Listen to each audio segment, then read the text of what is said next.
Saya punya pertanyaan. Menurut Anda, kapan saat yang tepat untuk melakukan pembungkusan atau brongsong buah jambu? Ayo kita perhatikan. Ini tanaman jambu saya, ini sudah mulai berbunga.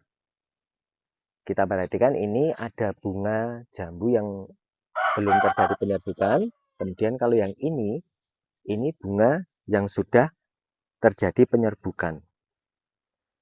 Kalau kita mau memperhatikan, sebenarnya alam itu sudah memberikan tanda. Coba lihat bunga jambu ini ya. Nah, ini bunga jambu yang sudah melalui proses penyerbukan. Nah, ini ditandai dengan mulai rontoknya benang sari ini. Benang sari yang sudah rontok sebenarnya itu sepele ya, tapi bagi saya ini adalah salah satu tanda yang penting. Benang sari adalah tempat serbuk sari dihasilkan. Kalau serbuk sari berhasil sampai ke kepala putik, nah ini tadi serbuk sarinya ya, kalau kepala putiknya kan ini. Nah, dengan bantuan serangga ketika serbuk sari kena ke putik, nanti dia akan masuk ke bakal buah. Nah, setelah tugas dari penyerbukan itu terjadi, berarti kan tugas dari benang sari ini kan sudah selesai. Makanya benang sari ini dia akan layu kemudian rontok. Itulah tanda bahwa bakal buah mulai berkembang. Kalau saya sih di fase ini saya mulai bersiap untuk melakukan pembungkusan atau pemberongsongan buah. Kenapa tidak menunggu buah sampai besar? Karena lalat buah pun juga tidak mau menunggu. Ketika buah yang masih muda ini sudah bisa menjadi sasaran bagi lalat buah untuk meletakkan telurnya. Kalau telurnya nanti udah di bakal buah, ketika nanti menetas, dia akan masuk ke dalam buah.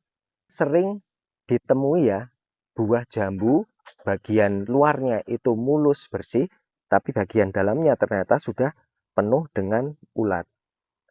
Itulah kenapa kita harus benar menemukan waktu kapan buah itu dibungkus ataupun dibrongsong. Karena itu saya memilih waktu untuk melindungi buah saya ini sejak awal.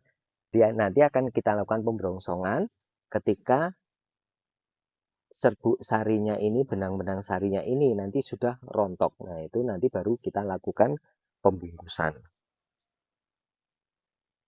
Menariknya, bunga-bunga yang kita lihat hari ini seperti ini sebenarnya ada andil juga dari penambahan kompos dari bahan organik dari sisa sampah dapur, sisa rumah tangga yang kita olah menjadi kompos. Itu kita tambahkan secara rutin ke dalam tanaman ini.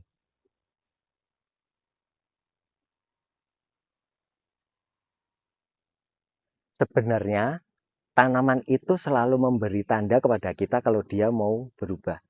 Kadang kita saja yang telat menyadari perubahan itu sebagai tanda.